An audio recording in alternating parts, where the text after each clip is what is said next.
What's up guys, Kevin Cage here with another crypto update. I hope you enjoyed today's video. We'll keep it short and sweet, discussing the recent altcoin crash, Bitcoin dominance, the conflict with Iran and Israel, and structurally how this is still very similar to the previous cycles. And I also want to emphasize you haven't missed alt season, it just hasn't happened yet like we had in 2017 and 2021 in quarter one.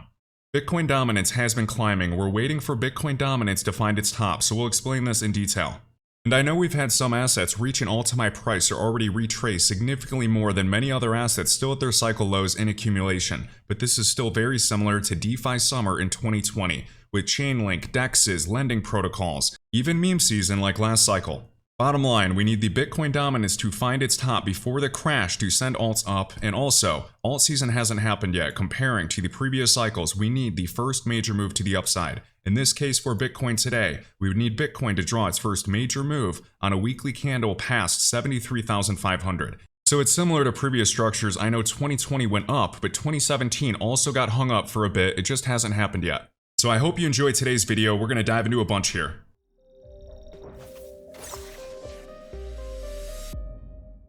Alright, first up, we have to address the conflict between Israel and Iran. So we're not going to get too political, but just kind of share some speculation with this. So recently, we had Iran launch missiles toward Israel and it caused the market to panic. We're seeing discussions of war, potentially World War III, and the market's panicking. So we're having large funds, a lot of them in stocks and crypto, taking risk off the table.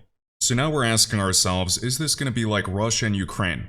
And right now, this piece of news is having a big effect on different risk assets. So it's a market, and likely all of these things are playing a role. So we can discuss tax season, a lot of people taking money off the table, some recent political events, large funds, and a lot of money is actually de-risking to some degree, even if they do re-enter later. Or the typical expectation of Bitcoin pulling back pre-halving. We have the Wells notice from the SEC to Uniswap and typical tether scares, but structurally this is still similar to the previous cycles. So we know there are endless possibilities and variables, but I'm going to show you here where I believe we are in the cycle, and this isn't financial advice. But as we've shared for a long time during bull runs for Bitcoin over the last 10 plus years, the importance of holding above the 21-week EMA, this purple moving average. All of these purple circles here are examples when we held this level for support. It wasn't perfect every single time. Even in 2013, we came below. But the importance of getting back above, we see countless wicks, candle bodies on this level, specifically in 2017. In 2017, for the Bitcoin weekly price chart, we can see we created an all-time high price. We came back down to candle bodies on that exact same level, the 21-week EMA. So holding that level, and about 2 months later, we got that first major move, taking out the previous cycle top. So that's something I am considering for this cycle, looking at our previous wick right around 73,500 right there. So looking at today and comparing it to 2017, we've created an all-time high price. I know technically in November here, we also created an all-time high price. But in 2020, Bitcoin went up a lot faster and more parabolic. So I'll share in this video why I still believe the next cycle is happening for Bitcoin and the altcoin market just like previous cycles. Compared to 2017, just pulling back to the 21-week EMA being very well respected with wicks and candle bodies multiple times, the Bitcoin price chart hasn't done that. So in 2020, we did backtest it a little bit, but we never really came back up. It was going straight up for the most part. So for me personally, looking at the past, I just want to see the macro level of the Bitcoin price chart maintaining above the 21-week EMA today around 55,000. Now looking at the 2017 cycle and comparing it to today, so Bitcoin right here created a new all-time high price. It came back down, weekly candle bodies on the 786 as well as the 21-week EMA, wicking even lower. When we look at the Bitcoin price chart today and just compare similar fib retracements and levels, so we can see fib retracement from the cycle top to the cycle low, we've yet to come back down to the 786 or the 702 like 2017, along with the 21-week EMA. And I want to emphasize this doesn't mean this has to happen, but if Bitcoin does fall lower, I still want to hold these levels, specifically the 21-week EMA, even if we have flash wicks below. Now we know looking at previous cycles, 30 to 40% crashes are common. We'll look at some alt charts as well. But we haven't had two very important things happen thus far like previous cycles. One, Bitcoin driving its first major move into all-time highs with large weekly candles. Not just poking above, along with Bitcoin dominance finding its top. So right or wrong, I believe the Bitcoin price chart does go significantly higher on the big picture. I don't believe we're like 2019 where we crash back into reaccumulation. I believe we're a lot further in this cycle like 2020, early 2017.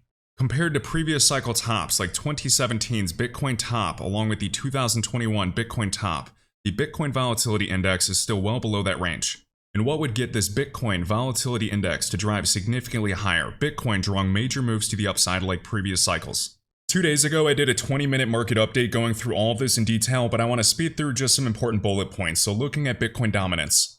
What did we recently witness when we just saw the entire alt market get crushed? We saw Bitcoin dominance climbing, while the Bitcoin US dollar price chart was falling down. That leads to alts crashing. And what did we witness during the alt season in 2017 and the alt season in 2021 quarter one? We saw Bitcoin dominance in the previous 2 cycles crashing, so Bitcoin dominance falls down, while Bitcoin US dollar is going up. So when Bitcoin dominance crashes, while the Bitcoin price chart goes up, alts don't just go up, they pump, and this is what we've witnessed during the last 2 cycles, happening every 3 or 4 years, just enough time for us to have a lot of doubt before that time. So looking at this price chart, looking at the exact dates of the Bitcoin top right there, the week was December 28th, 2020. So right at that wick, that was the top of Bitcoin dominance. Up until that point, Bitcoin dominance climbed. And that led to over a 40% crash. That exact week of December 28th, 2020 was when Bitcoin dominance crashed and Bitcoin was also going up. And this led to the total crypto market cap creating an all-time high price. So the point being today is the crypto asset class has yet to create an all-time high price. Bitcoin has not drove into major all-time highs, taking out the previous wicks like they popped above in 2017. Along with Bitcoin dominance not topping out yet, we have not had that major crash. So right now, Bitcoin dominance has been climbing. We don't know where we're going to top at. So historically, when Bitcoin dominance finds its top and crashes as Bitcoin is pushing higher, that leads to alt season. And we haven't had that moment happen yet like the previous alt seasons. In looking at assets last cycle, I know we've shown XRP, HBAR, high caps, low caps, QNT, DAG, and DAG is an example of an asset that performed really well, doing over a 70x return. But how did it move up until that point? It was in accumulation, playing a game of ping pong. There were pumps and there were massive dumps. So we can see up here, over 300% retracement, and then crashing all the way down about 75%. That's painful. And this is an example of an altcoin that is a laggard behind Bitcoin. I've also shown examples of HBAR in the past. Bitcoin drew its first major move to the upside in December of 2020. Assets like DAG even crashed even further and didn't actually start taking off until January, about a month later. Now, it didn't even break out of accumulation up until February. So even during this time when the total crypto asset class was creating an all-time high price, DAG went even lower. So I know we had some assets in late 2020 perform very well, but there were other assets that still crashed even further in accumulation, later breaking out of accumulation, taking out these previous highs a couple months later. And they later outperformed Bitcoin, even other assets that were moving in front of it massively, coming up to a 4.236, even to all-time highs. In last cycle, there are examples of alts left and right doing a 3, 5, 10, 20x return. So I know XDC and QNT are both examples of assets doing well over a 100x, but even from the point of Bitcoin pushing into major highs, they drew another 50x return. Even HBAR, let me measure the wicks right here. We can see this is an example, even from this low to its all-time high price, doing about a 20x return to its all-time high. Bitcoin drew its first major weekly candle into all-time highs right around here. It crashed even further for a couple weeks, and then later, when the total market cap of the crypto asset class created an all-time high during this week, this was very close to the bottom before HBAR got moving. And notice this entire move is when the Bitcoin US dollar price chart is going up, driving into new highs like each cycle. We had the Bitcoin dominance crashing, and that money then flows into alts. So the big point is we haven't had this move happen today. We haven't missed it, it just hasn't happened yet. Some assets like HBAR and DOT actually broke out of accumulation up here and have come right back down, so we're still in this structure. And other assets like Curve or CRV are back to their cycle lows, still in accumulation. So during times like this, emotions are very high, money is involved, but we haven't created the next cycle where Bitcoin drives higher, Bitcoin dominance finds its top and crashes, and for alt season to occur. So I'm personally DCAing in the different assets I believe in because I believe the next cycle occurs. That's just my opinion, not financial advice. Looking at the Bitcoin monthly price chart, we're in a very interesting place. We know in previous cycles, when we created an all-time high price, the monthly RSI came back down. Today, the monthly RSI is cutting below 70. I don't want to see a monthly close for this month below that level. I would like to see us stay above this level, so it's definitely a nail biter. So the question is, are we going to rhyme with either of the previous cycles where Bitcoin does end up driving significantly higher, like 2017 breaking into highs, coming back down, and about 2 months later driving significantly higher?